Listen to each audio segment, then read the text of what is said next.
Good morning, everyone. Morning. I'll be on camera in a bit. I think, hey, Whitney. Hi. Hello, let me turn my camera on. Oh, yeah, I'm not gonna be on camera just yet. That's totally fine. Yeah, I think, are we just doing the BFS folks right now, right? And then at 9:45 is yes. other folks. Yeah. Yes. Yeah. Sai, are you here? I see your picture. Attending. Just unable to start video, but I'm here. Oh, yeah. We're actually, this part is just for BFS folks. We're doing a quick meet before 9:45. Before 9:45, yeah. Okay, sorry, I got my time zones mixed up. So what time am I coming back? 15 minutes. All right. I mean, it's so lovely of you to be here. It's great to see you this morning. You are eager. You win the prize.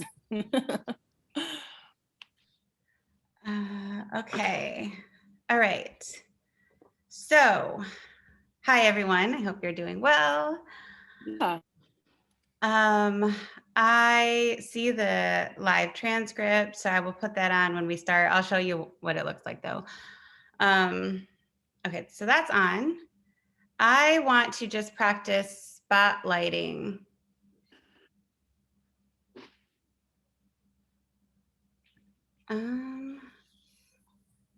I swear I did this before, but now I'm messed up.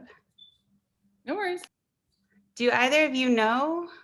Do you mean pinning, like pin someone so they're? Oh, is that what it is? So I think, yeah. So okay, go so to, if I pin you, Zakia, right now I pinned you, so I see your picture big, and that's what everyone else would see. I'm guessing. Yes, or if you go into the corner, we'll say you can either pin or spotlight for everyone. Yeah. Mm-hmm. Yeah, and okay. For me, it looks like just gallery view, which is what I have for you all, which is fine because I'm being spotlighted. So you are being spotlighted. Okay. Yeah, or rather, I assume it's because I'm being spotlighted. Tishelle, what do you see? I see. Oh, I switched it to speaker view. Oh, we're recording right now, Whitney. Do you want that? Edited volume. Yay. And one of the hosts of this really special convening. I'm honestly just honored to be able to host all of you and share this virtual space. Thank you for showing up. Even though we are in a virtual space, it is important for me to recognize the land and space that we occupy. I first want to acknowledge the Awanichi, Miwok, and Yukon Indian tribes who were the original peoples and caretakers of this land that I and my university are on. If you know your own land recognition and you want to put that up in the chat and introduce yourself to one another, we welcome you to do that. Land acknowledgments are a simple, powerful way to show respect for the original inhabitants of the land that you are currently standing, presenting, and about to engage in activity in. Some groups, like the Massachusetts Center for Native American Awareness, believes that these acknowledgements are, to quote, a meaningful step honoring the truth, making the invisible visible, and correcting the American stories that erase Indigenous peoples' tribal history and culture. Land acknowledgements demonstrate a commitment to counter the doctrine of discovery and undo the ongoing legacy of settler colonialism. These acknowledgements call attention to continued assertions of sovereignty and self-determination. The land acknowledgements can be passive or symbolic if we let them, but I urge us not to be. To quote from a UCLA comrade, S.A. Smythe, the spiritual project of abolition requires us to bring our attention to solidarity practices across various regions of the globe in ways that past, present, emerging are always deeply interrelated. This is part of what we are acknowledging when we acknowledge the land and spaces that we're in and the ones we forged together today.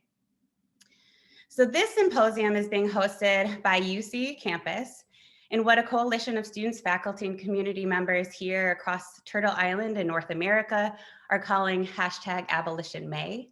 And one of the demands for Abolition May is to think about land back To also just think about the ways we are connected to local and global calls for disinvestment of state repression more broadly, and other harms, also connected to things related to cops off campus, but really for a call for a reinvestment in humanity and community and communal care. So even though each of us occupy a particular space, we are connected. And to that end, I also want to acknowledge those who are fighting for their lives in a variety of different ways in Turtle Island, North America, those who have been harmed by the police like Adam Toledo, Makia Bryant, and those who are working against continued violence, those in the streets of Chicago or Minneapolis or Ferguson, Oakland, but also those in a global scale who are fighting for their lives right now in Colombia and Palestine. If Black feminist thought has taught me anything, it has taught me that our freedom is rooted in freeing us all. And I want to make sure that we take time to acknowledge that. Beyond acknowledging our continued resistance, I do also want to take a moment to focus here a bit on the symposium and the people who made this happen and made it a success. As I'm looking, we have over 100 of you here today. So a first sincere thank you to my co-editor, Dr. Zakia Luna, for being my partner in this BFS journey, for always pushing me to be more organized so this could happen. I thank Tichelle Wright, an advanced PhD candidate and one of our editorial assistants, for riding with me as we made this event a reality. She made all of the wonderful flyers and promos and is co-host of this event. I thank our other editorial assistant, Jasmine Kelke, for jumping in to helping with the Day of Tech and also jumping in last minute to become another moderator since so many of you have joined on. So thank you so much. I also want to thank the Center for Humanities at the University of California, Merced, who helped fund the Black Feminist Sociology Working Group and the symposium, Dr. Christina Lux and Austin Smith for their administrative support. Tichelle also wrote her own grant to the UC Merced Grad Division to support her work and was funded. So another thanks to them and Tichelle for helping support this effort, and our editors at Rutledge and Marcus Hunter and Jody O'Brien, our series editors as well. A sincere thanks to each and every one of our Black Feminist Sociology authors for contributing. A number of you, we can see each other now, but I know some of us are in the audience as well. Thank you so much for being a part of this volume, this effort, and the symposium.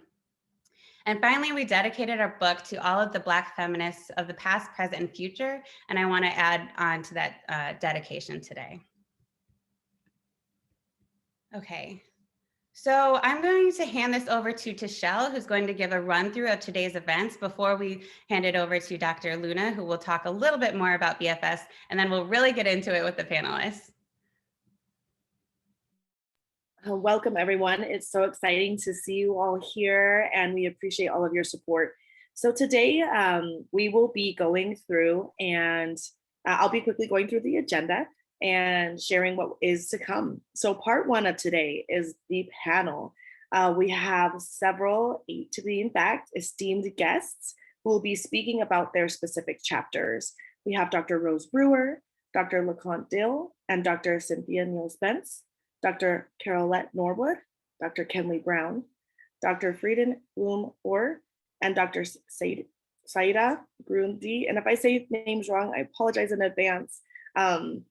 And so that will be our first panel. After that, we will be doing a Q&A and the second of raffles, which the first I will be doing shortly. And then we'll have a music interlude as Dr. Priddle shared. We have a beautiful playlist curated just for this conference, which will be shared. And then we'll do a bio break as well.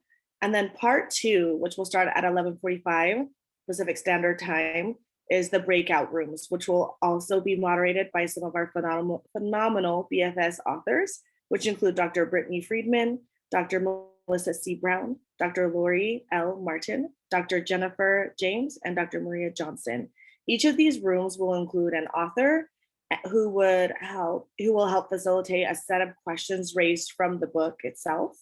And then at 12:25, we will report back and talk about next steps and do the third raffle, which is exciting. So we hope you guys will be able to stick with us And we'll go over a summary of the day's events and think about more of what the future of BFS will look like.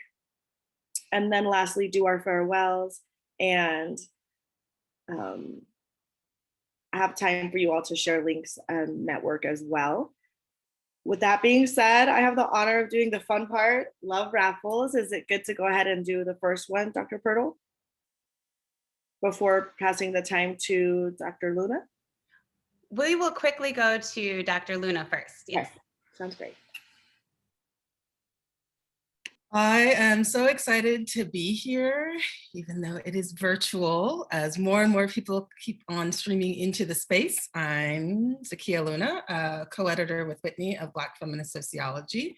And right now I am on Southern Paiute land, and I couldn't have imagined a couple of years ago when I was at the Association for Black Sociologists conference at a lovely dinner that, if you want to hear more about, is actually on our website, where we got to some discussion about, wouldn't it be amazing to have a volume on Black feminist sociology, kind of like what they had in Anthropology, with Black feminist anthropology and various other texts. And believe it or not, that was my first time really meeting Whitney, and we embarked on a collaboration together, which has been amazing. And certainly there's been twists and turns in ways no one could have imagined, but it's been one of the highlights and joys of my career to be able to work with Whitney and to be able to see the amazing work that people were doing all over the world, not just the country, but the world. And you get to see some of the authors today. And when the book comes out in late September, early October, we'll have another event that'll launch it, and you'll get to meet even more authors. And really just so excited to be in this space, and hope that you, of course, learn lots of things, but I hope what you take from this is some new community. That's really what we are trying to create here. And with that, take it to one of our amazing editorial assistants, Tashelle. Hello again. So yes, I'm Tashelle Wright. I didn't even introduce myself, but I feel like Dr. Pirtle did it beautifully. I also want to acknowledge that I'm currently in Utah. That's where my family's from. I'm one of like 1.8% Black people here. So it's great to be in this space. But I also want to acknowledge that this land, which is named after the Ute tribe, is the traditional and ancestral homeland of the Shoshone, Paiute, Goshu, and Ute tribes. So I wanted to say that. And then I also, as someone who, my research is really focused on Black health. So I'd also like to acknowledge those who've suffered or lost their lives due to healthcare injustice. And with that being said, I would love to do the first raffle, and then we will turn the time over and get our panel started at approximately 10:25 Pacific Standard Time. So drum roll, and if you want to play music, you can, but let me see. All right, so the first number that came up, and I hope I'm doing this right, is Jennifer Turner, number 25. Jennifer, is that? Jennifer, yay! Congratulations. I don't have a noise, but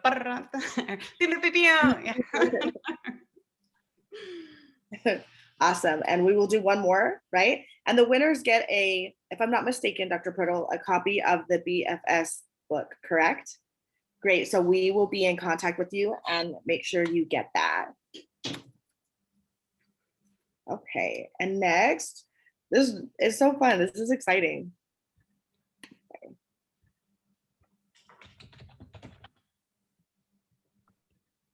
Okay, so next, the next winner, okay, I hope I'm saying the name right, is Sarah Constantinescu.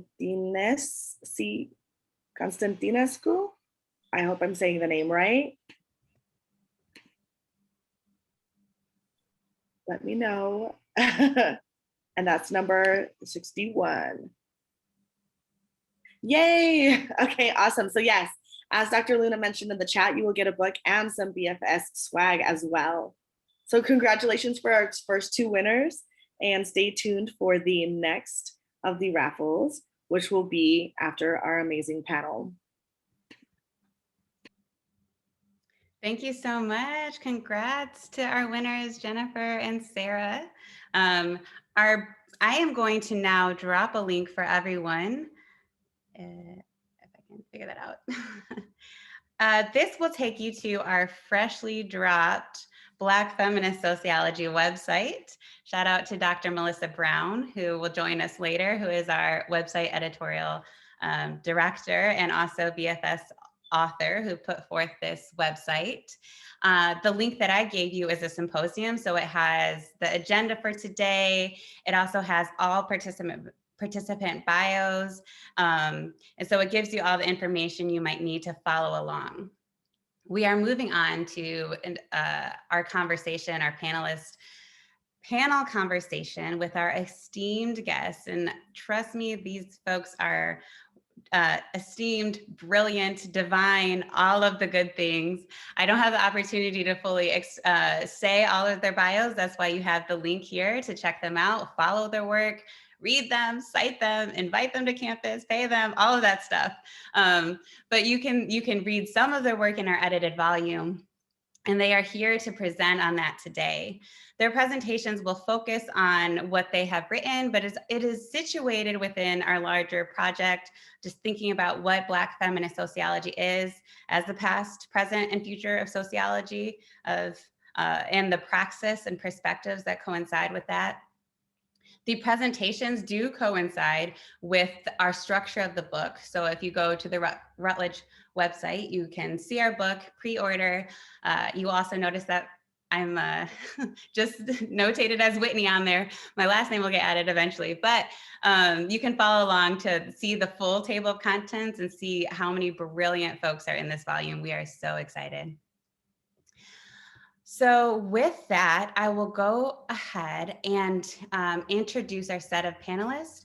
We are starting with Dr. Rose Brewer, whose piece is positioned under the theme of revisiting legacies of Black feminist sociology and how they ground us.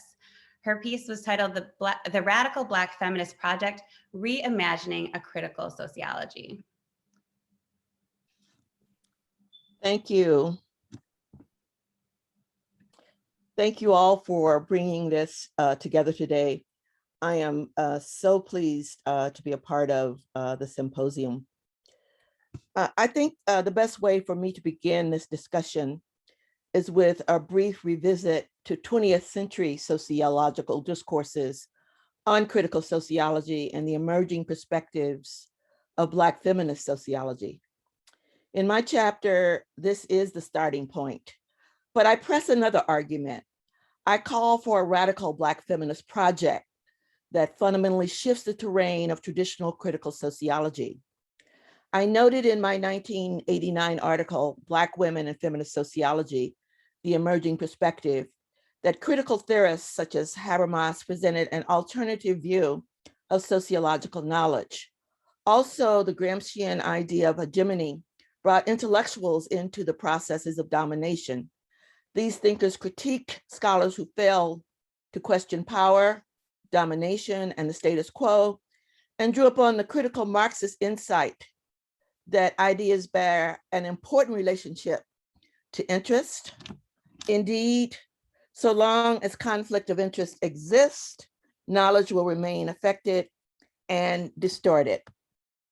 Critical thinkers such as W.E.B. Du Bois, C. Wright Mills, further articulated the idea that intellectuals have a political and moral concern, so values are inevitable. This contention that values and interests are implicit in the evolution of sociological knowledge underpins the Black feminist sociology critique of the field. What traditional critical sociologists did not interrogate was how racism and sexism simultaneously articulate knowledge production. The erasure of women's knowledges runs through sociological thought. This absent anchored my discussion in 1989 of what I call the fourth critique of the field, in a section focused on Black feminism and the intersection of race, class, and gender. I asserted that this reworking of mainstream sociological thought was at the heart of the new Black feminist sociology. Thus, by the time the article was written, it was increasingly apparent that the Eurocentric critical sociological tradition was theoretically distorting in some ways, given the race-gender dialectic. It was evident that Black uprisings over the previous decade, the call to decolonize sociological knowledge and to end white sociology, a la Joyce Ladner in her 1972 volume, were core to pressing for change in the field. Sociology was being challenged, and it was not surprising that the critical sociologist could be interrogated through the lens of a Black feminist sociology. The press to decolonize the field by articulating knowledges of those who live it was a deep intervention. Relevant here from the period was the insight of eminent Black psychologist Kenneth Clark stating, "The tombs collect dust from Johnson to Moynihan to the Kerner Commission. The solution is the creation of committed scholars of color who develop emancipatory paradigms." Of course, this point demands not just a race perspective, but a race, class, and gender analysis. Nonetheless, the erasure of race characterized the increasingly visible white feminist sociology of the time. This thought of white feminism was again another space to interrogate. It was interrogated in pioneered perspectives of sociologists such as Dill, Rogers Rose, Collins, Black writers such as Alice Walker and Toni Cade Bambara too were crafting the frame, influencing Black feminist thinking. I read them voraciously. When all is said and done, it was the political economic underpinnings of Black women's lives that would deeply capture my radical feminist sociological imagination. When I use the term radical Black sociology, I lift up the transformational component of its logic, given racial capitalism. It's not enough to integrate Black feminism into the existing order, but to articulate a praxis for fundamental social change. For me and others, the Combahee River Collective Statement, published in 1977, looms large in how we think about a transformational radical Black feminist sociology. Radical Black feminism is a Black feminism which is anti-capitalist, anti-imperialist, anti-heteropatriarchal, anti-white supremacist. It aligns with a critical sociology drawing upon Marxist insights while centering race and gender simultaneously. Radical Black feminism articulates the simultaneity of these systems, challenging the masculinist frame, and presses for fundamental change of the existing social order. Black women are made visible and epistemologically robust in the analysis. Labor is not simply at the point of production or a wage question, but the expropriation of Black women's racialized reproductive and productive lives, being, culture, and creativity. Let me close out with just a few more remarks. I'm sure my 8 minutes is about up. But I'd like to end with this idea of transformation. And it flows from that space of energy, care, and vision that extends beyond critique.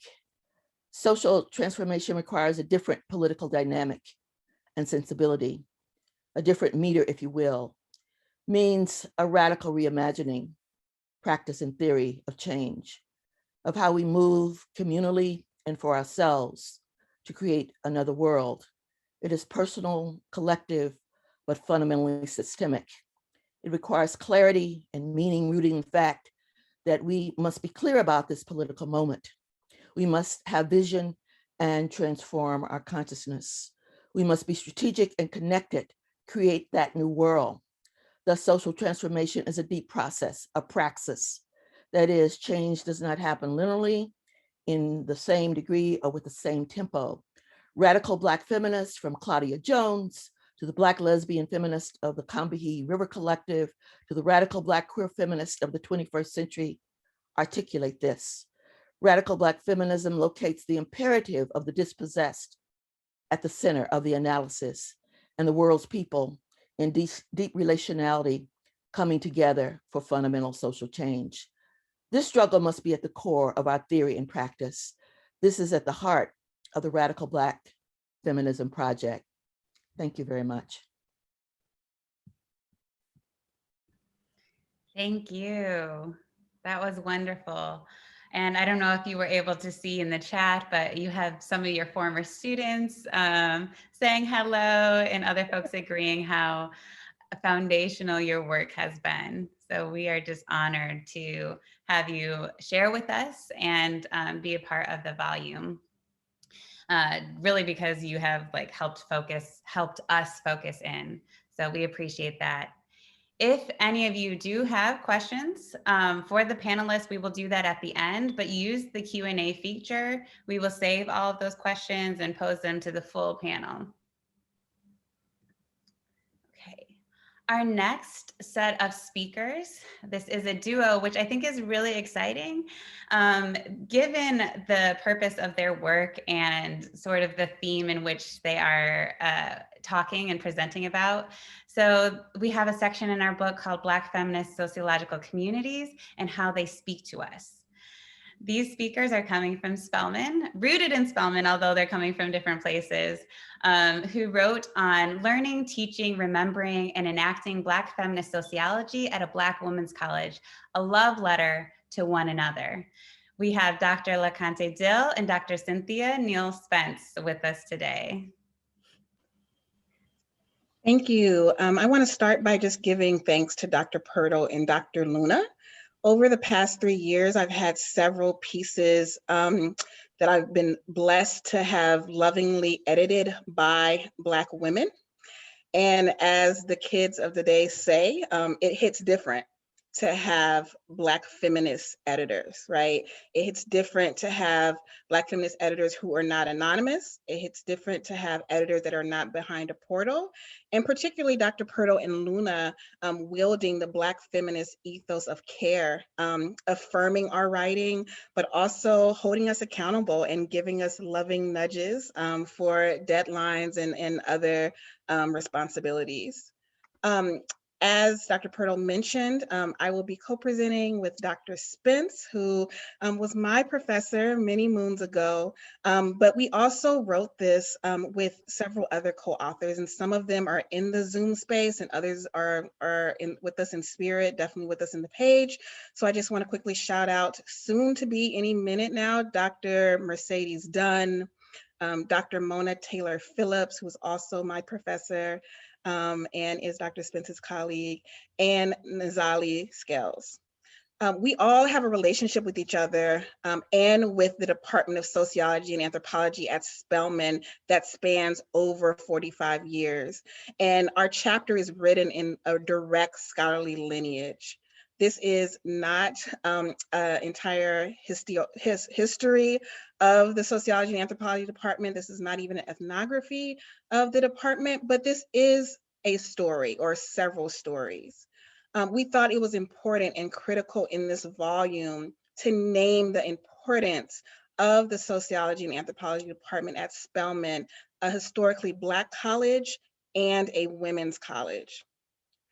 We, as Spelmanites, saw and named ourselves as Black feminist sociologists early on, as 19 and 20-year-olds, just as we were trying on and donning and interrogating that language, Black feminist sociologists. I also feel as Spelman students, Spelman alumni, Spelman professors, that we engage and we learn to engage early on in a praxis of bi-directional mentorship. So our Spelman professors, this is an excerpt from our piece, Spelman sociology professors are lifelong mentors. They dole out hugs and nudges and letters of recommendation and emails and texts. They drink tea, they spill tea. They remind us that we have a home again and again.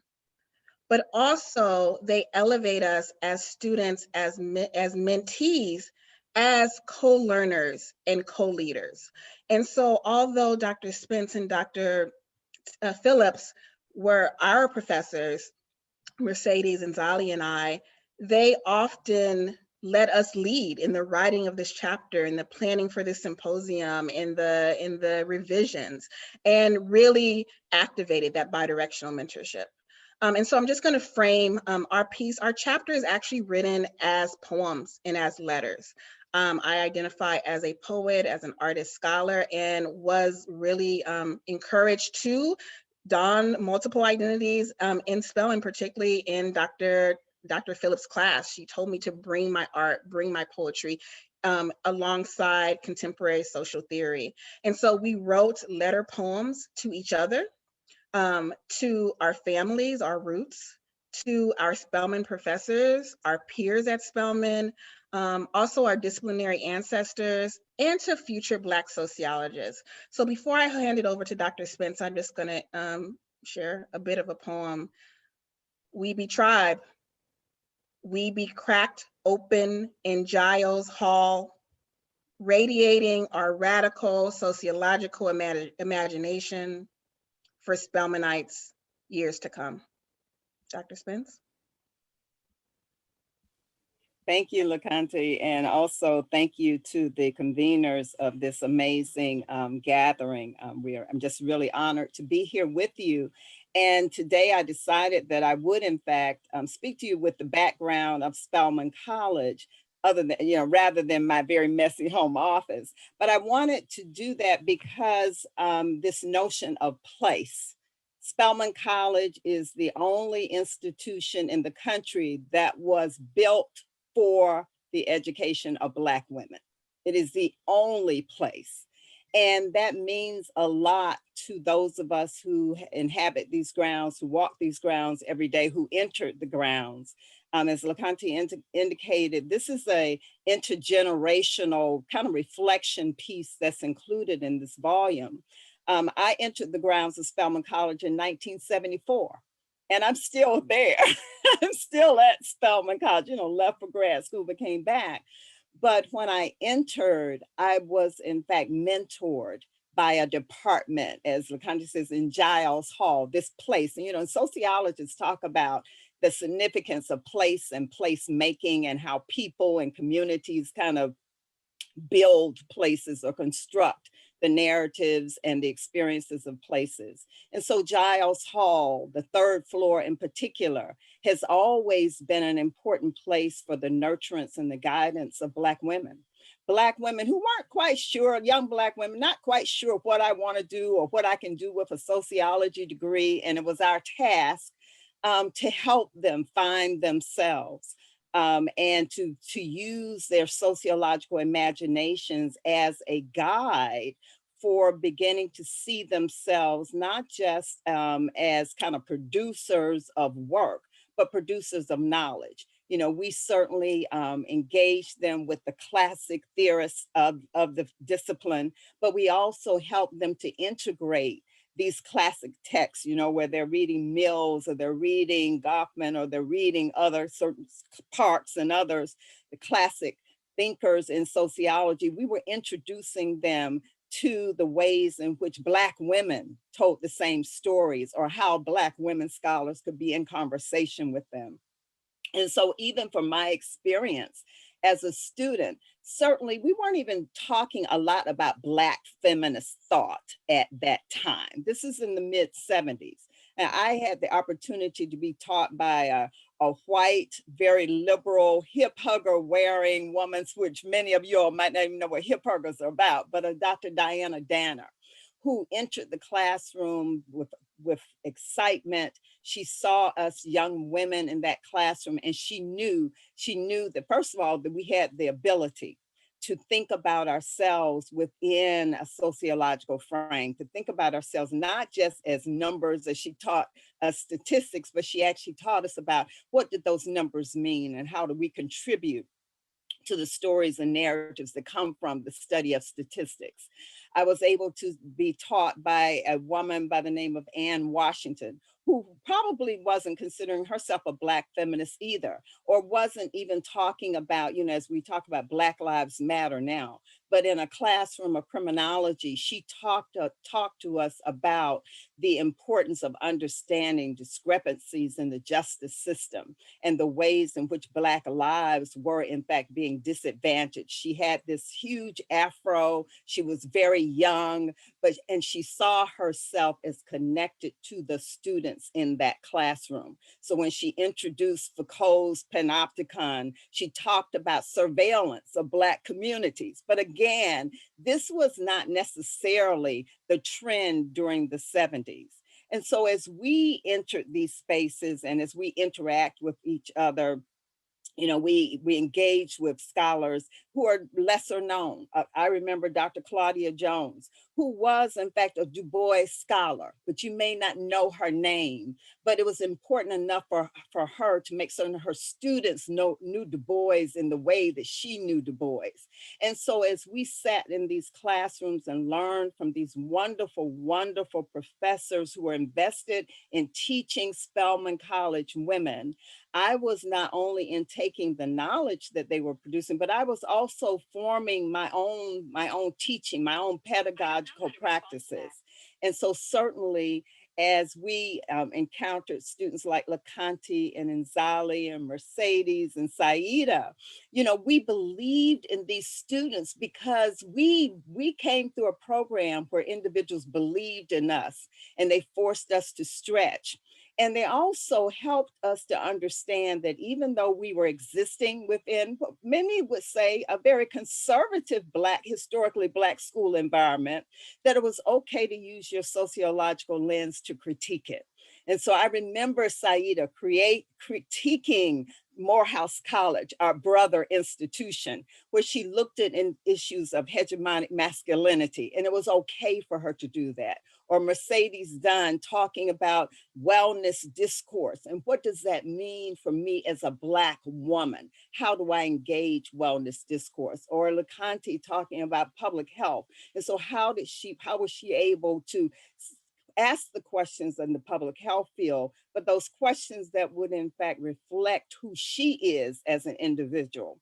That's how Mona Phillips and I were taught. And that's the teaching and the pedagogical practices that we hope that we have been able to instill in so many young women who have gone on to attain the PhD.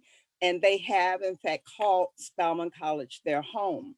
And so we are, you know, just extremely excited about being in conversation with you all through this publication, but also it gave us a time to reflect on our own experiences in the ways in which we were shaped.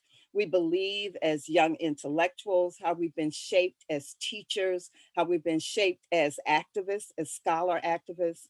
And Spelman College, with all of its commitment to the education of Black women, it's not been perfect, but at least that sociological lens has helped us to be able to develop the kind of problem posing that we continue to be engaged in on a daily basis. You know, so as students come and go, we're still there and we're still believing that Black women have something to share, that Black women are scholars and that our students must be introduced to them as scholars.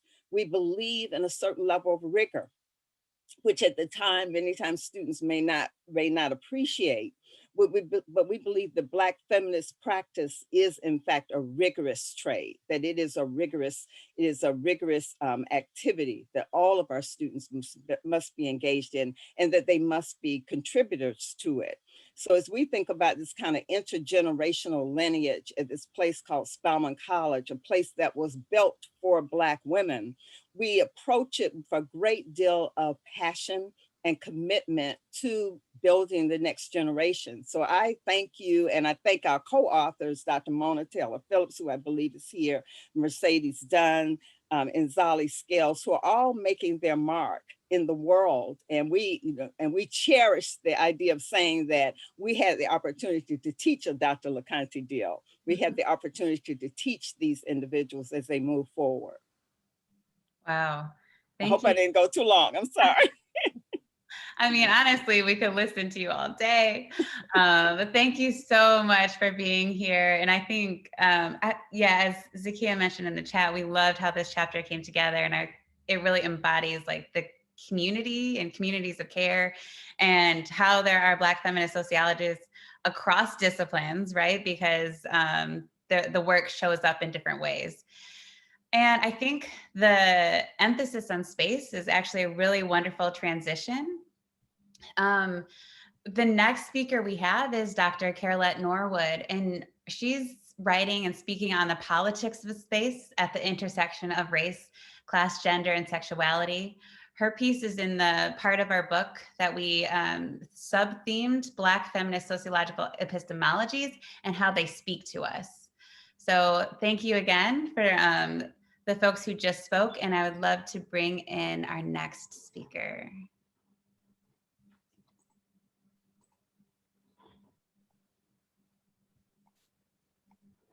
It's just a single page PowerPoint, don't worry. I'm glad I included the picture because of my technical difficulties earlier. So essentially this chapter is addressing why spatiality is an important part of intersectional thinking, being, and doing. So the first point I make in the chapter is that space is central to sociology. Space, after all, is where things are and where things happen. It is the site of social interaction. Space is also both material and poetic. By material, I mean something that is tangible, such as a plantation or slave ship or prisons. These material spaces are often sites of domination and contestation, or what Catherine McKittrick calls terrains of struggle. And in thinking about that, I thought about the book that I used in my comparative Black feminism class this past semester, a book called Black Women Against the Land Grab, The Fight for Racial Justice in Brazil by Keisha Conperry. Or maybe for a more local example, one might think of the Gullah Geechee community and their fight to save their land from Hilton Head, or any processes of Negro removal initiatives, or gentrification, the construction of reservation, bracerios, children in cages, are examples of, kind of material spaces. But, these spaces are not only spaces of terror, right? Terrains of struggle can include places that look innocent, like golf courses or country clubs, right? And then there is a poetic space. Those are the spaces in our imagination, our dreams, and in our memories. Space can also be embodied. This is a point well made by Amy Cox's book, Shapeshifters, Black Girls in a Choreography of Citizenship, where Cox talks about this idea of Detroitness and demonstrates how place, Detroit, and the spaces within neighborhoods and communities can actually become manifestations of our own identities. And finally, in my own work, which is mentioned in this chapter, something I'm working on called Jim Crow geographies. In my work, space is conceptualized as a mediator between structure and the individual. I take up this theoretical model of structural and direct violence, and I expand on that to include something what I call spatial violence, right? Specifically looking at the ways, in my own work, looking at the ways US Black women's lives are shaped by and how they are situated in space and the impact of this on their sexual and reproductive health, right? So next in the chapter, I go on to disentangle Black feminism from intersectionality, which is really important, as Jennifer Nash reminds us of. So Black feminism is concerned with the lived experiences of Black women. And while and when I use Black women, I'm always inclusive of gender and sexuality and other diversities that we embody. So it's an inclusive concept for me. And while Black feminism should not be singularly equated with intersectionality, again, a point well made by Jennifer Nash, we know that Black women's lived experience is best understood through an intersectional lens, right? So this lens must include understanding of race, gender, sexuality, social class, able-bodiedness, but also of space, right? And that inclusiveness of space should be both deliberate and explicit, in my opinion.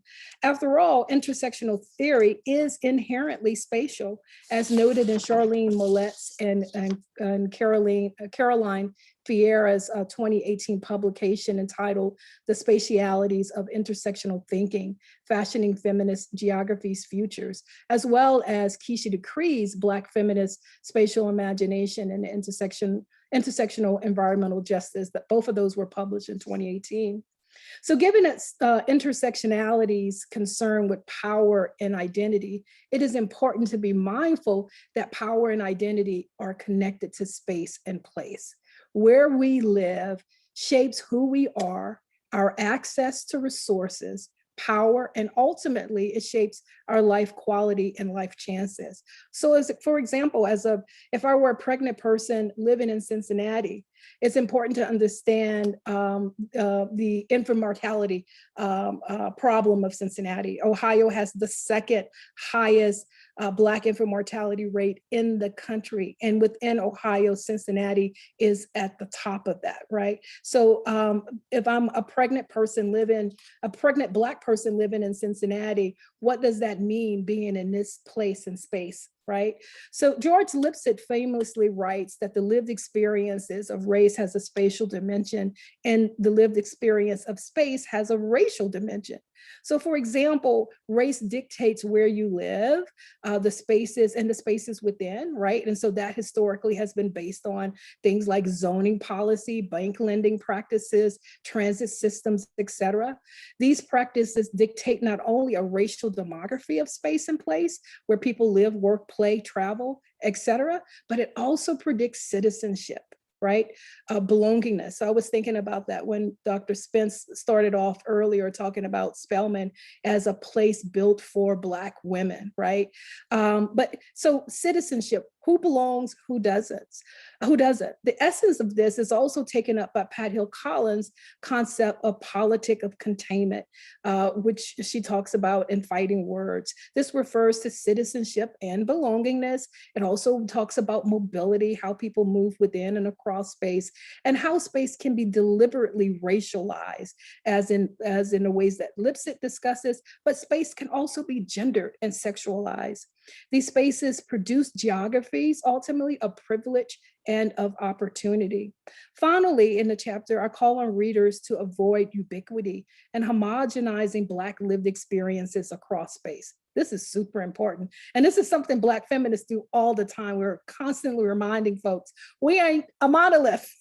We have diversities, right? That we embody all kinds of diversities, right? So when we homogenize communities and persons and people, it actually conceals and hides our distinctiveness, right? So culture, for example, is informed by space and place, and vice versa. Space and place informs culture. And yet culture too is shaped by a diffusion of populations as a result of in and out migrations. And as such, culture itself is also deterritorialized, right?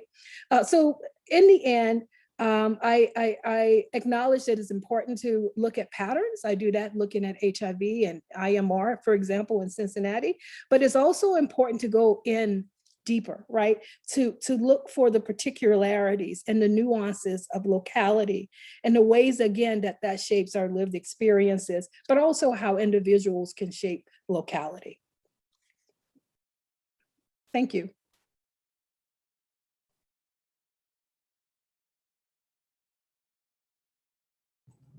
Thank you so much.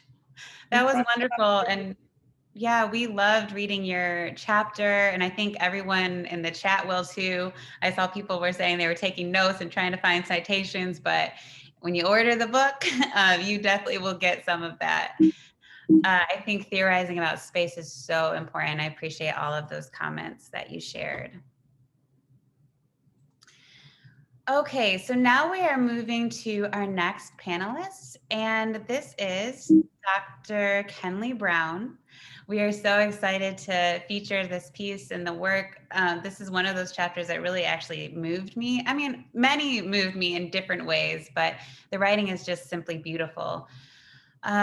This is in our sub-theme, Black Feminist Sociological Methodologies and what they teach us. And I know methodology and beautiful usually don't go together, but it does here. So I'd love to bring up Dr. Kenley Brown. Thank you so much, Whitney. And I first want to say thank you to you all for just an amazing editorial team. Professor Zakia, Luna, and Whitney Purtle, thank you for your detailed feedback, care, and encouragement in the writing process. And thank you to the work of Jasmine Keleke and Tashelle Wright, just for your commitment and just tenacity through this whole process. Black feminist ethnography, particularly in the discipline of sociology, is one that transformed and transforms traditional methods and methodologies that conventionally resulted in harm against non-white communities, specifically Black communities. This transformation obliterated the white gaze from an external vantage point to one that centered the internal and embodied experiences of people surviving systemic white supremacy. The craft of Black feminist ethnography is to illuminate the theoretical and experiential narratives people craft through meaning and encounters to situate themselves in a society that provided a groundless foundation. It is in the tradition of Black feminist ethnography that I found my work with Black girls who were moving through different disciplinary sanctions in schooling, and I wanted to learn their stories. Conventional data sources document the ways in which Black girls were punished, but we rarely read about the complexity of their story that both led up, collided with disciplinary punishment, and continued to shape their lives and their communities, families, and relationships. The beautiful aspect of ethnography is the return, and not a return to the familiarity of people in the field of study, but rather a return to the place in the midst of change. Changes that are minute in the moment, but tremendous down the line. The mutability of human experience is captured. This can be seen as a dilemma and consistency, but I see it as an opportunity to explore the import of disruption and life-making creations. In the chapter I wrote titled Love, Loss, and Loyalty, a Black feminist reading of Black girlhood, I share the story of Paradise and her best friend, Ashley, two Black girls enrolled in an alternative school that was colloquially referred to as the dumping ground for students perceived as bad kids and were mostly from BIPOC communities, Black, Indigenous, people of color, and from their communities that were heavily gentrified and pushing them out in areas of California. Meeting Paradise and Ashley changed the course of this research project. They were the first two I interviewed. I initially was interested in how Black girls perceived their disciplinary punishment in schooling within the context of their experiences of coming of age as Black women. The project quickly evolved into a project about Black girlhood, an analytic that filled in the embodied silences of Black womanhood beginning in girlhood, where knowledge is of how you know how to maneuver the world without words or material proof, and tracing and feeling trauma in the generations of family members without knowing what is your pain and what is theirs. When I returned to Paradise over dinners, side conversations in Spanish class, and errands for herself and her family, our conversations started at a new beginning every time. I say new beginning because she realized how far back her exposure to violence, isolation, and exclusion did not only shape her life, but the lives of loved ones, family members, and peers. Paradise theorized the significance of her own affective responses to the world, why she had more responsibility than her brothers, why her safety was constantly violated, and why friendship was the saving grace to tether her to a world that wanted to spit her out. The title of this chapter embraces the non-material affect Paradise and Ashley shared, and I felt in every meeting: love, loss, loyalty. An affective experience that resonated with every young woman who participated and shared their stories in this work. The work of Jennifer Nash and Black Feminism Reimagined after Intersectionality provided a theoretical home and inspiration for this affective analytic in her definition and understanding of the felt life of Black feminism, where, quote, Black feminism has treated racism and sexism as experiences, and how Black feminists have theorized what it feels like to do labor that is both desired and devalued, end quote. In these felt experiences, Nash illumines that affective knowledge is rooted in a politics of love, where mutual vulnerability and witnessing illustrate Black women's capacity to survive and collectively move together. Nash's love politic of witnessing and vulnerability informs my own methodology for understanding and writing about Paradise's coming of age narrative situated in the loss of loved ones and the loyalty of an intimate friend. In the introductory ethnographic scene of my chapter, I open with a description of the first formal interview.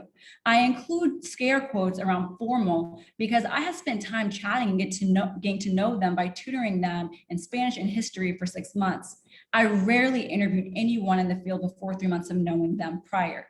I find that people want to get to know you as much as you want to get to know them. People want to know, why are you here? We sat outside drinking boba, a very popular tea in California, tapioca balls, tons of sugar, and chicken tenders. We sat out there for 2 hours. We laughed, we cried, we sat in silence, we joked around, we shared things none of us had spoken aloud in a while or at all. Toward the end, Paradise leans on Ashley's shoulder and says quietly, quote, God isn't gonna give me anything that I can't handle. I feel like I'll push through and I'll do it. That stuck with me. God isn't gonna give me anything that I can't handle. It stuck with me on the day Paradise had her firstborn son, the day that Ashley shared she dealt with depression she did not know she had until she graduated from high school. And every day I write, I speak, and I remember the faces of each young woman I came to know who held the weight of the world on their shoulders and pushed through it to survive and live through the loss of dear ones lost way too soon, the love that fills you up abundantly after you've searched for so long, and the loyalty of those who keep you in this world. The Black Feminist Sociology Anthology is the perfect home for this work because it is the embodiment of life-sustaining methods and methodologies to center lives that transform our worlds. Thank you. Thank you. I think folks in the audience probably understand why I said I was moved when I was reading. The words that you were speaking now have that same effect. The chapter is beautiful. Thank you so much for putting that forth and the conversation you both had with the authors that you cited and the women and the girls that you were working with. Okay, so we are moving on to our last presentation. This is another co-set of presenters. We were also really excited about this piece. I know I'm repetitive. I've been excited the whole time I've been working on this volume, but we were excited about this piece because it had us going, this is like provocative, you know? And so we're happy to bring forth these authors who are situated in our theme, Imagining Black Feminist Sociological Futures and What They Create for Us. This is a really fun section of the book, period. Again, I'm pubbing this book. Please look at the table of contents. It's wonderful.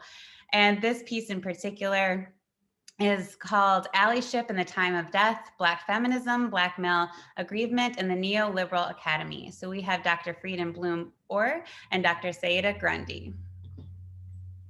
Hi, everyone. I am running, not Anchor, Frieden's gonna run Anchor for our little 2x2 relay here. Frieden and I are both, Black masculinity scholars, and, my career started in Dr. Spence's office. And, with that, I think we often find ourselves, curiously enough, in sociology, engaging a lot of Black men studies that are at times not necessarily feminist and at times are anti-feminist. And so Frieden and I actually come to studies of Black men and boys from similar lenses, and we often find ourselves speaking to people who have engaged intersectionality either to anti-feminist ends, which is a possibility. Keisha Lindsay talks about this in her work in poli-sci, or they also express a great deal of tension with Black feminism. And that was one of the things we were really interested in exploring in our chapter. And so, part of, I think, the real import of this volume has been it's really intellectually fertile. So for us, it has really led us to explore a much larger question about the genealogy of Black men studies. Now, masculinity studies, which are pretty much housed in gender theory and feminism, is not the origin story of Black men studies. Black men studies was really developed outside of that, and often it was developed in kind of contentious relationships to Black feminists, starting, in 1971 in those early issues of the Black Scholar, Robert Staples, Lerone Bennett, all these men claiming that, basically the race would be saved by stronger Black male patriarchs, and this real contention they have with Toni Cade Bambara, with Alice Walker, with Angela Davis even. And so we're really interested in that now, sort of the bridge from this work to a larger story about where Black men studies fits in the sort of picture in the landscape of Black feminist studies. So with that, I will say, our central question in this book was germane to how Black men studies and intersectionality can be used to not only anti-feminist aims, but can be used in this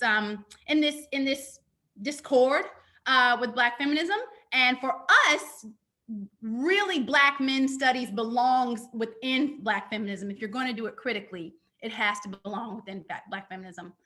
With that, Frieden, I will turn it over to you, dear. Thank you, Saida. I should say I can't believe I'm going last. My own words are really going to pale in comparison to everyone else's who came before me. But first, I just want to thank everyone in the audience for coming out, and to Whitney and Zakia for putting together this really incredible volume, and to the organizers and the hosts. As Saida mentioned, to say a bit more about our origin story, we met a couple of years ago when we were co-organizers for a panel. We found that we had shared interests as feminist researchers who study Black all-male institutions. Saida, Morehouse College, and I've written on young Black men in a high school context. And those early conversations really inspired us to write this piece. And so I can say a few more details about our chapter.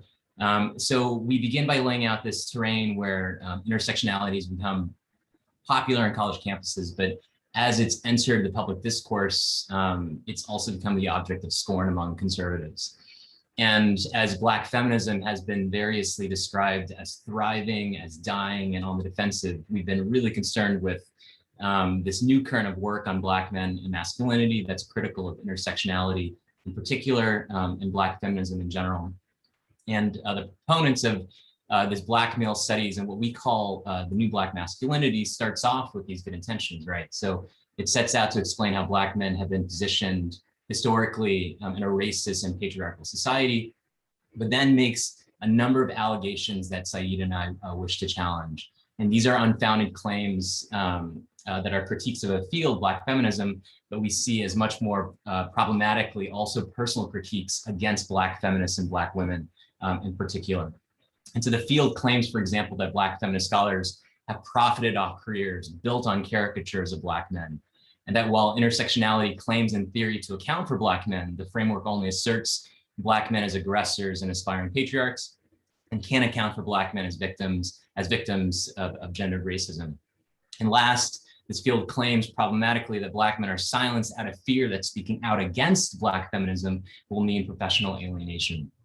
And so our contribution in the chapter, our response is that while the new Black masculinities claims to be novel and innovative, it's in fact has strong echoes of what Saida identified as an old Black masculinity. It's a field that emerged in the 70s with defenders, most notably the sociologist Robert Staples, with very misogynistic attitudes, getting airtime in the pages of the journal, The Black Scholar, the country's first journal dedicated to Black studies. And we term this sentiment Black male aggrievement. It's when scholars of Black men and masculinity claim injury at the hands of Black women and Black feminists rather than seeking solidarity with these groups. And so our chapter critiques this development and the conditions under which nurture this divisive politics. And while we know that Black feminism continues to be a radical political base for fields like Black queer and Black trans studies, and for these reasons, Black feminism remains essential for the study of Black masculinities. We're concerned with this deep, recurring, conservative anxiety that pervades both the old and the new Black and Black men's studies, one that views gender as a zero-sum game where Black men are down precisely because Black women are up. And here it's telling that these practitioners have been critical of Black women, but have been less critical of Black male scholars, for example, male legal scholars such as Paul Butler and Devin Carbato, who have written on the privileged victim status of Black men in anti-racist discourse. And to wrap up here, we discuss in our chapter how the new Black masculinities has been seduced by neoliberal politics, that it represents what we term an academic entrepreneurialism that's isolationist. It views an intellectual landscape as having scarce resources, one that demands novelty, but then it stacks a hierarchy of victimhood in its favor in ways that harms Black women and Black feminism. So here we're calling attention to how a neoliberal university really relishes conflict between progressive causes, which is no small matter given that gender studies programs are on the chopping block in the US and around the world. So in summary, in a marketplace of ideas, this agreement, the new Black masculinities, trades progressive critical engagement and collective struggle with Black feminism in favor of viewing privilege as a zero-sum game, all in the name of creating ostensibly novel theory. And we end by saying in our chapter that we want to help build the study of Black men and masculinity that's resolute in adopting Black feminist perspectives. Thank you.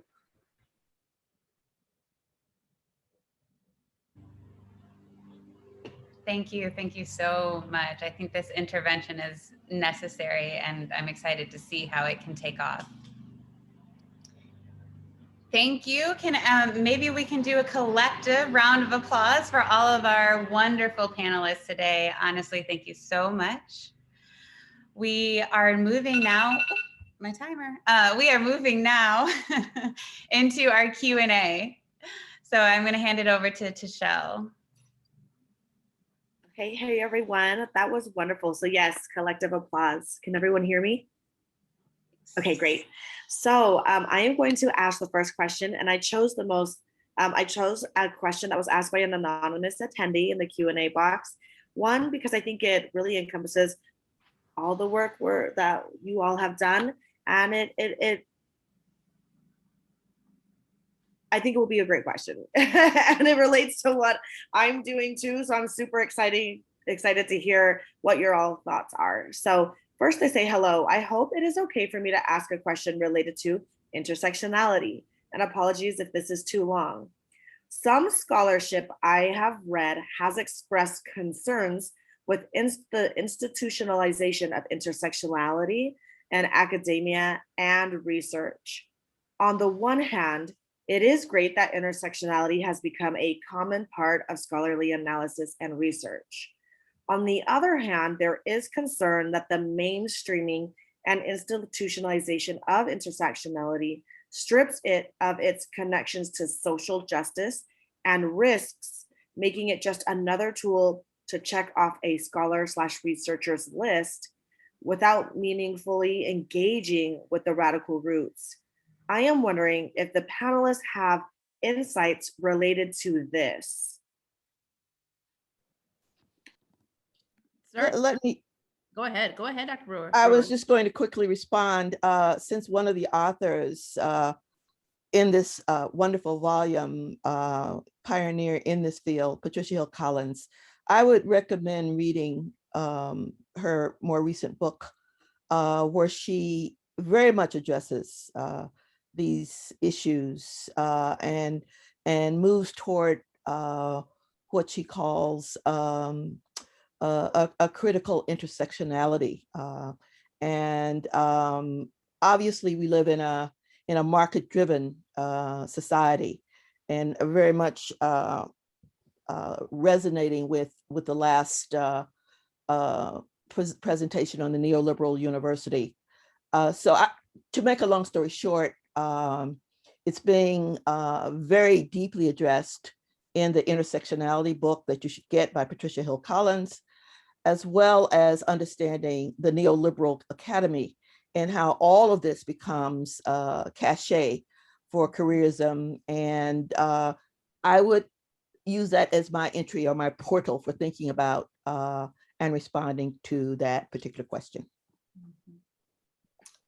I would second follow that up with, again, referencing Nash's work, Black Feminism Reimagined. That first chapter, I believe it was the first chapter, the first two chapters, the intro, maybe chapter 1, specifically addresses that issue as well. How intersectionality has been institutionalized and taken up, I guess, with some degree of insincerity by certain actors to promote a kind of false dialogue about diversity and inclusion, and how, the real politics around the meaning of intersectionality gets lost or hijacked.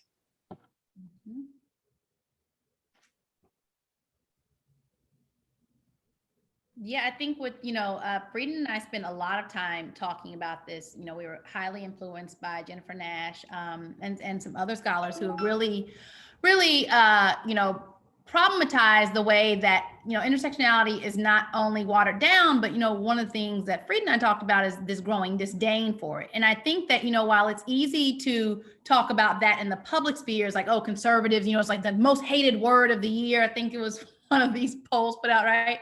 But I think also within the field, there's an annoyance with this idea of intersectionality as some burden or some too easy a critique on work that isn't intersectional, right?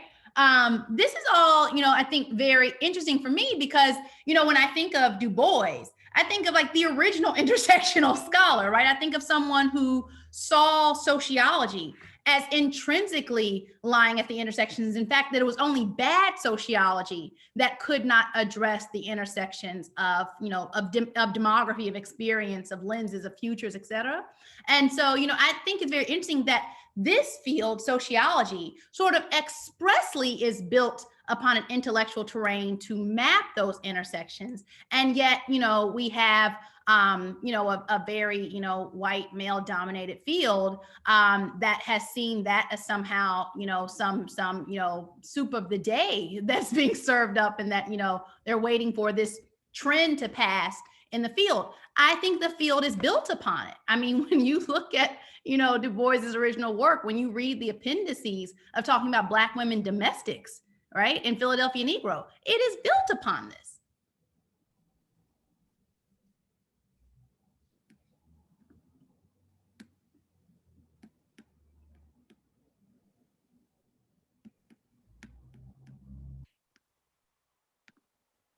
And oh, go ahead.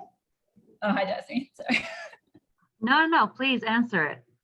Oh, yes. I was just thinking about this precarious relationship between being institutionalized and being free in the academy. And while I started my doctoral experience in sociology at UC Santa Barbara, I had the opportunity once in a lifetime from my dear mentor advisor, Dr. Nikki Jones, to transfer to UC Berkeley in African American studies. And what I loved in that field of study is, one, we come from a social movement, but also two, intersectionality held everything together. And it's not something that's admonished, but is central. In fact, in the way in which we can individually craft our unique understanding and perspectives of intersectionality. I think people expect it just to tell them what to do, and you want to count intersectional identities. I remember articles were published that said, oh, there are 178 ways you can be intersectional.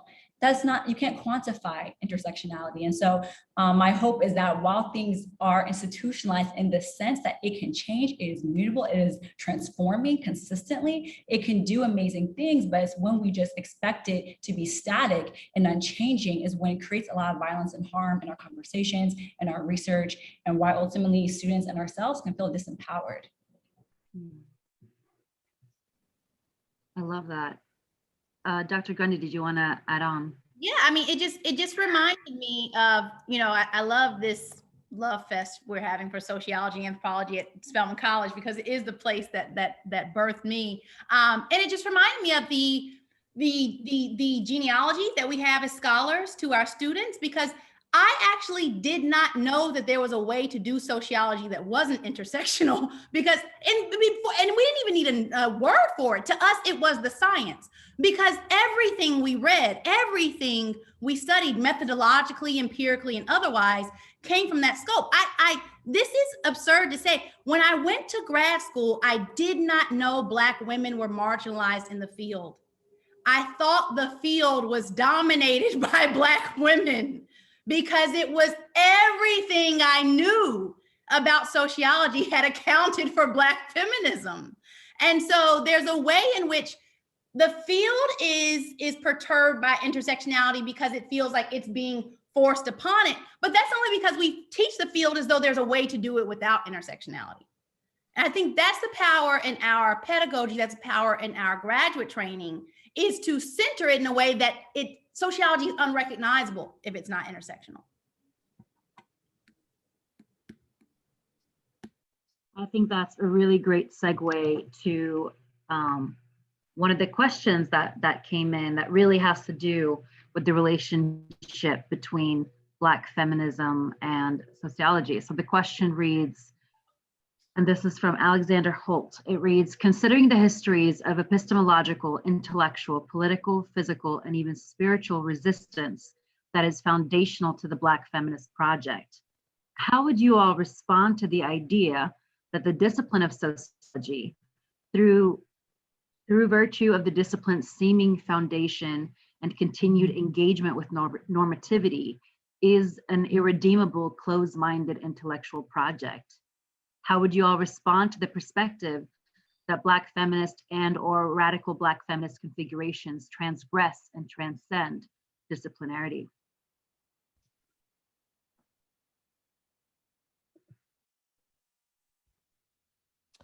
Well, I'll start again. The transgressive move is not to be locked in the academy, because the work that we're doing in a political moment such as the one that we're in requires the kind of, I would say, dialectic between what's going on in the world and what's going on in the so-called ivory tower, which has increasingly become neoliberalized as well as commodified. So if we don't draw upon these critical lenses that underpin the radical Black feminist sociology project, and I don't think the point was ever to redeem sociology, at least it wasn't my point, but it was to interrogate and to move the narrative in its very, very narrow incarnation. So I would leave it at that. That would be my response.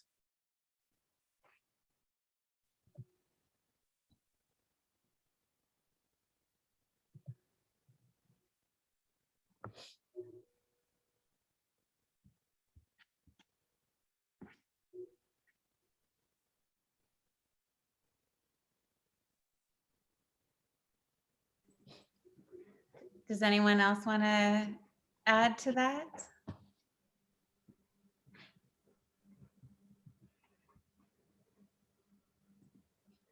Okay. I would just echo that Black feminism reminds us to be undisciplined and undisciplinary. Just as we are also creating canon, we're also disrupting and reimagining and rebuilding. And so remembering that we are free to be undisciplined.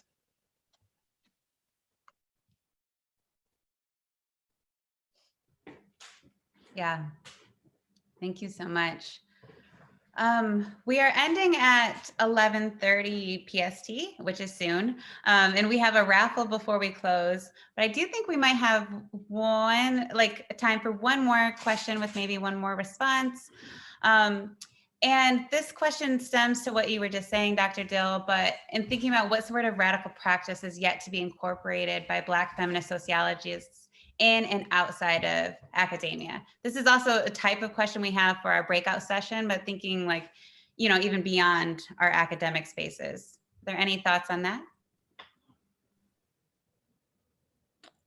I think it's always important to remind ourselves that Black feminism, and I think this is what Dr. Brewer was speaking to, is not just within the domains of the academy. So much of Black feminism starts on the ground in regular, everyday women's communities, but also how we think of what is a feminist and who identifies as feminist. I often say, at least to myself, and at a conference I did last year in Paris, it was a noir feminism conference, is that, feminism for Black women diasporically placed is often something we do, not always something we identify as, right? And so, it's a practice, it's an activism within communities. My mother would never have called herself a feminist, but everything about what she is and what she do is totally feminist.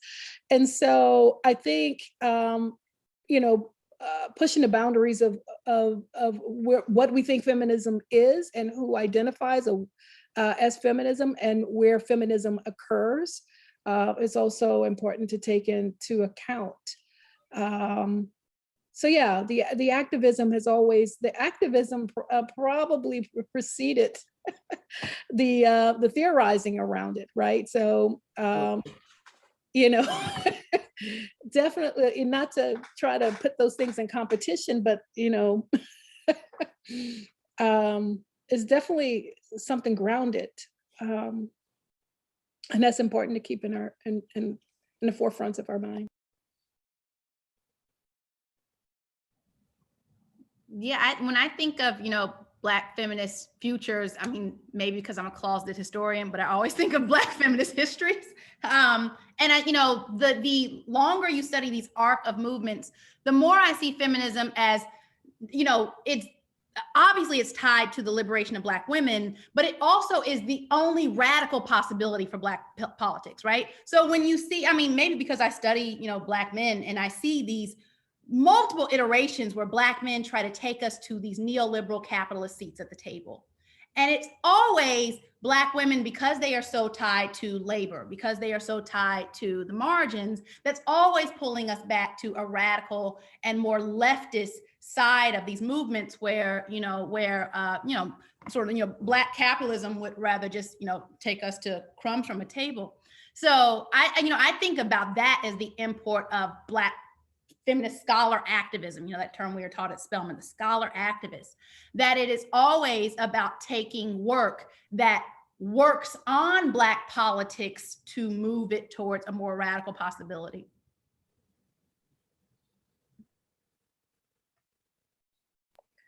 So I'm thinking about your work, Dr. Luna, around reproductive justice, right? Or the Me Too movement, or Black Lives movement, right? Black Lives Matter movements, all these kinds of ways that we engage in activism, or Maria Stewart, right? Love Maria Stewart, you know, yeah, the ways that we engage publicly in our feminisms, irrespective of time and place, or over time and place, as you know, is very key to doing and being, I think, a Black feminist.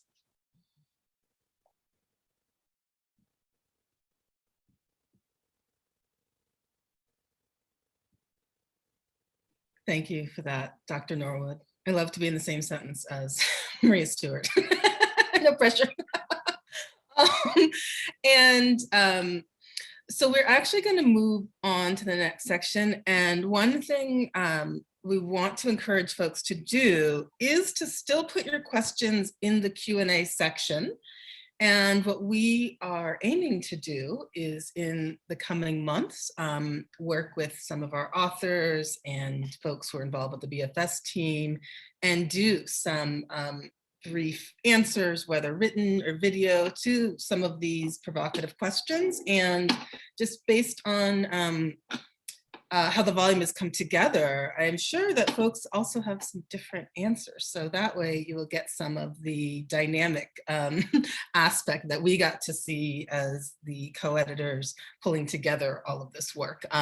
So even though we won't have another sort of formal Q&A time as part of the symposium, you can continue to put the questions in the formal Q&A part, and then we're going to be going through those in the coming months, and dropping some little tidbits on the site as time continues to go.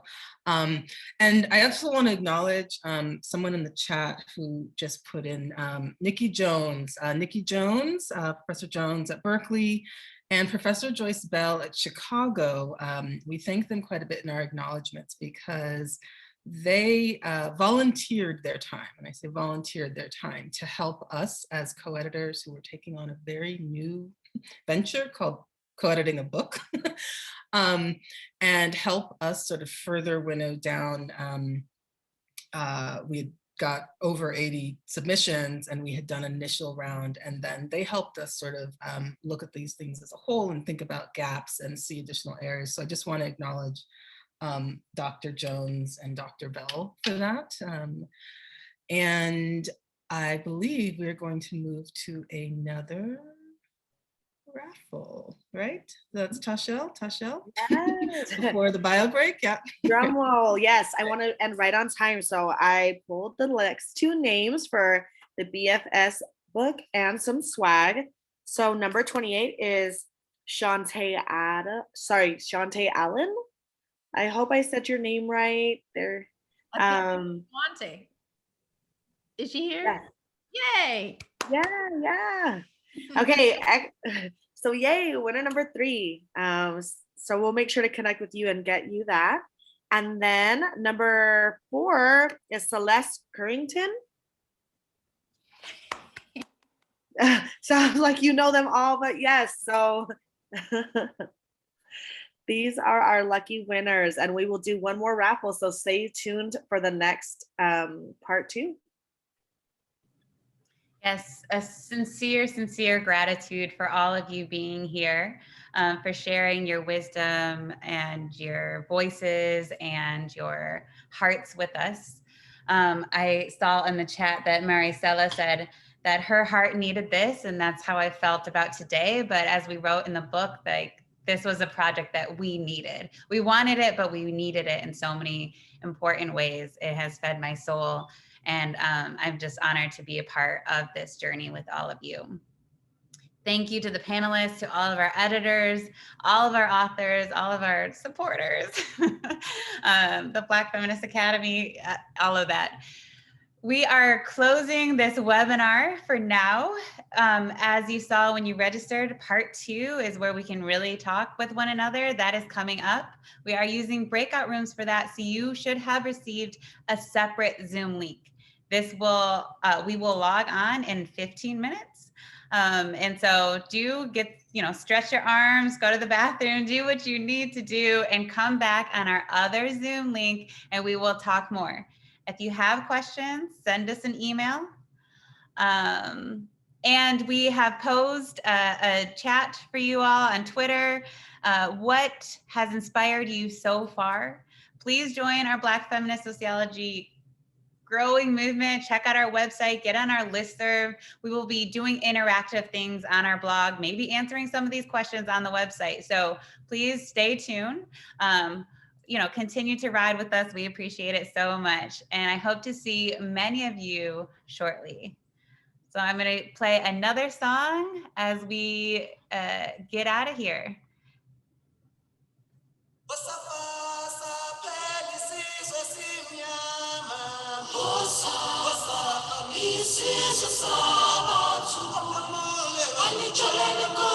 Thank you all so much. You are free to go. We will follow up with you panelists later. Panelists, if you can stay. Okay, panelists, if you all can stay, that'd be great.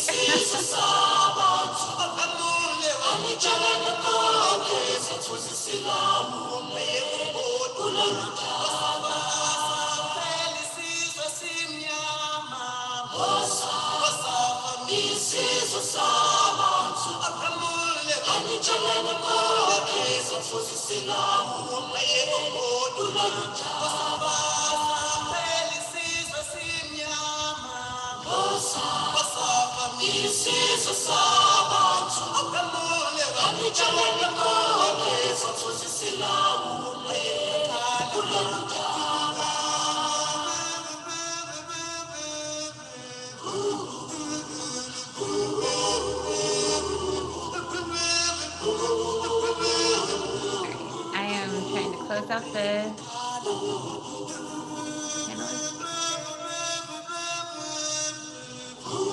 It was always like that. Once in Boomba, those days went down bitter and sore with the presence of the army and the police. Not only in our schoolyard, right inside our classrooms. Those were the days of anger, the days of panic and fear, the days when brothers and sisters disappeared into the police cells. Others came back. Okay, who did we lose? Let's stop the recording first.